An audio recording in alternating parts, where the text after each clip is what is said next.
आप देख रहे हैं उर्दू खबरनामा। मैं हूं आपका मेजबान जाहिद जावेद। पहले नजर सुर्खियों पर। रियासत तमिलनाडु में सियासी जमूद खत्म। टीवीके के सरबराह जोसेफ विजय ने रियासत के नए वजीर आला के ओहदे के लिए तमिल जबान में उठाया हलफ बर्दारी की तकरीब में अपोजिशन लीडर राहुल गांधी थे मौजूद। नए वजीर आला का ओहदा संभालने के फौरन बाद जोसेफ विजय ने रियासत में कई नई तब्दीलियों का दिया इशारा। कहा, फरिश्ता नहीं हूं लेकिन अवाम से किए वादों पर रहूंगा साबित कदम। थालापति यानी कमांडर से बने वजीर आला जोसेफ विजय को वजीर आजम नरेंद्र मोदी ने मुबारकबादी का दिया पैगाम। रियासत के लोगों की हमजहत तरक्की के लिए रियासती हुकूमत के साथ मिलकर काम करने का किया वादा।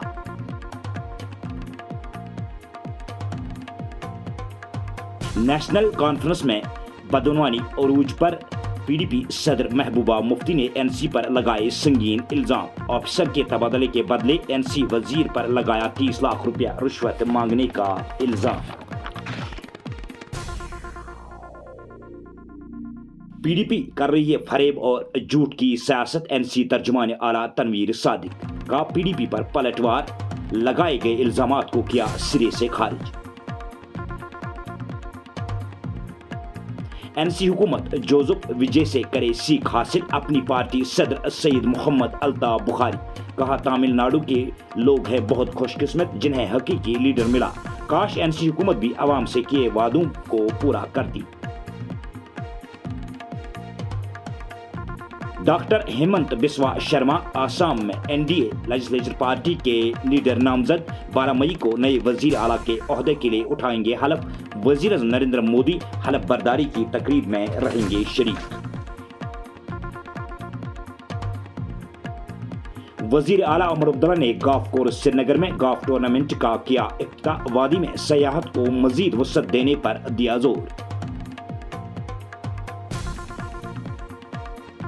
और जनूबी लेबनान में इस्राइली जारहियत जारी। ताज़ा तरीन हमलों में 40 हिजबुल्लाह लड़ाके मार गिराने का किया दावा। अब पेश है खबरें तफसील के साथ। तमिलनाडु में बिलाखिर सियासी जमूद खत्म हो गया और तामलिगा वेट्री कज़गम पार्टी के सदर जोसेफ विजय ने रियासत के नए वजीर आला के तौर पर ओहदे और राजदारी का हलफ लिया। इस हवाले से एक शानदार तकरीब का भी एहतमाम किया गया जहां पर हजारों लोगों की मौजूदगी में फिल्म एक्टर से बने सियासतदान जोसेफ विजय चंद्रशेखर ने नए वजीर आला के तौर पर ओहदे और राजदारी का हलफ उठाया। इसके साथ ही काबीना के वज़रा ने भी अपने अपने ओहदे और राजदारी का हलफ लिया। तकरीब में अपोजिशन लीडर राहुल गांधी भी मौजूद थे जिनका नई काबीना ने शानदार अंदाज में इस्तकबाल किया। वाज़ेह है, विजय की पार्टी टीवी के रियासत के हालिया असम्बली इंतखाबात में सबसे बड़ी सियासी पार्टी बनकर उभरी। ताहम उन्हें वजीर आला का कलमदान संभालने के लिए अक्सरियत हासिल करने में जबरदस्त मशक्कत करनी पड़ी।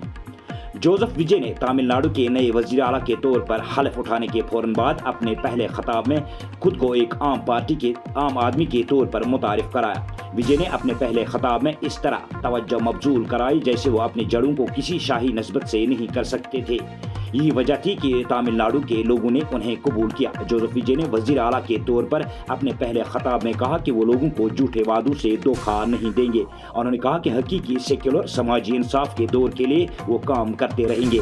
वाज़ेह रहे, विजय भारत की ऐसी पहली शख्सियत बन गए जिन्होंने फिल्म इंडस्ट्री में अपना लोहा मनवाने के बाद सियासत के मैदान में इतना बड़ा ओहदा हासिल किया।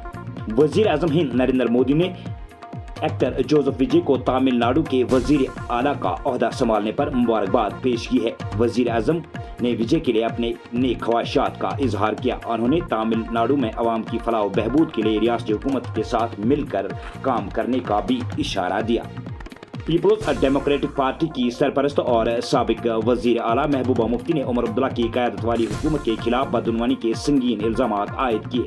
महबूबा मुफ्ती ने कहा कि एक सीनियर वजीर मुबैना तौर पर तबादले के तौर पर एक ऑफिसर से 30 लाख रुपये रिश्वत के तौर पर मांग रहे थे। साबिक वजीर आला महबूबा मुफ्ती ने पार्टी कारकुनों के एक कन्वेंशन से खिताब के दौरान ये इल्जामात लगाए कि नेशनल कॉन्फ्रेंस के तहत जम्मू कश्मीर यूटी में बदनवानी उरूज पर पहुंच गई है। उन्होंने दावा करते हुए कहा कि यहाँ तक तबादले और پوسٹنگ بھی مبینہ طور پر سیاسی اثر رسوخ کے ذریعے کی جا رہی ہے۔ انہوں نے کہا کہ ایک آفیسر جو نیشنل کانفرنس سے ہی وابستہ تھا نے ایک وزیر سے تبادلے کے لیے رابطہ کیا، لیکن مبینہ طور پر وزیر نے انہیں تبادلے کے بدلے 30 لاکھ روپے رشوت کے طور پر مانگے۔ تاہم محبوبہ مفتی نے اس وزیر اور آفیسر کا نام ظاہر نہیں کیا۔ جموں کشمیر نیشنل کانفرنس اور حکمران جماعت کے ترجمان اعلیٰ تنویر صادق نے محبوبہ مفتی کی الزام تراشی کو یکسر مسترد کرتے ہوئے ان پر پلٹوار کیا ہے۔ تنویر صادق نے کہا کہ وہ ہماری پارٹی کے خزانچی سے بھی واقف نہیں ہے۔ NC ترجمان نے PDP پر الزام لگاتے ہوئے کہا کہ یہ وہی جھوٹ اور فریب کی سیاست ہے۔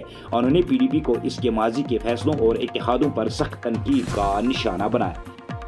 جموں کشمیر اپنی پارٹی کے سرپرست سید محمد الطاف بخاری نے تامل ناڈو میں جوزف وجے کو وزیر اعلیٰ بننے پر مبارکباد پیش کی۔ اپنی پارٹی صدر سید محمد الطاف بخاری نے ایکس پر لکھا کہ تامل ناڈو کے لوگ بہت خوش قسمت ہیں جنہوں نے ایک ایسے لیڈر کو مینڈیٹ دیا جو اپنی بات پر قائم ہے۔ الطاف بخاری نے خواہش ظاہر کرتے ہوئے کہا کہ 2024 کے انتخابات میں جموں کشمیر کے لوگوں کے ذریعے منتخب ہونے والی حکومت تامل ناڈو کے وزیر اعلیٰ سے تحریک لے اور کم از کم اپنے وعدوں کو پورا کرے جو انہوں نے اپنی انتخابی مہم کے دوران عوام کے ساتھ کیے تھے۔ آسام میں ڈاکٹر ہیمنت بسوا بھارتیہ جنتا پارٹی کے لیجسلیٹر پارٹی کے لیڈر منتخب ہو گئے اور وہ آسام کے نئے وزیر اعلیٰ کے طور پر 12 مئی کو اپنے عہدے کا حلف اٹھائیں گے۔ واضح رہے BJP کے senior leader JP Nadda Assam کے لیے مرکزی مبصر مقرر کیے گئے تھے۔ 12 مئی کو حلف برداری کی اس تقریب میں وزیر اعظم نریندر مودی سمیت BJP کے کئی سرکردہ لیڈر شریک ہوں گے۔ جموں کشمیر UT کے وزیر اعلیٰ عمر عبداللہ نے آج رائل سپرنگز گولف کورس سری نگر میں باضابطہ طور پر گولف ٹورنامنٹ کا افتتاح کیا۔ اس موقع پر وزیر اعلیٰ عمر عبداللہ نے کہا کہ ملک بھر سے گولف کھلاڑی طویل ویک اینڈ پر کشمیر کا دورہ کر رہے ہیں۔ انہوں نے کہا کہ مشہور سیاحتی مقام پہلگام میں مزید تقریبات کا منصوبہ ہے، جبکہ جولائی مہینے تک گلمرگ گولف کورس کا باضابطہ طور پر افتتاح متوقع ہے، جس سے یہاں پر سیاحت کو مزید وسعت ملے گی۔ اسرائیل نے لبنان میں حزب اللہ کے خلاف حملوں کا سلسلہ جاری رکھا ہے۔ اتوار کے روز اسرائیلی حکام نے یہ دعویٰ کیا کہ انہوں نے جنوبی لبنان میں حزب اللہ کے 40 سے زیادہ ٹھکانوں کو تباہ کیا ہے۔ ان حملوں میں حزب اللہ کے 40 لڑاکوں کو مار گرایا گیا۔ واضح رہے US ایران کے مابین عارضی جنگ بندی کے باوجود اسرائیل کی جانب سے لبنان میں مسلسل فوجی کارروائی جاری ہے، اگرچہ ایران نے امن معاہدے کو لبنان میں سیز فائر کے ساتھ مشروط کیا ہے۔ اسی کے ساتھ یہ خبرنامہ ہوا اختتام پذیر۔ دیجیے اجازت، اللہ نگہبان۔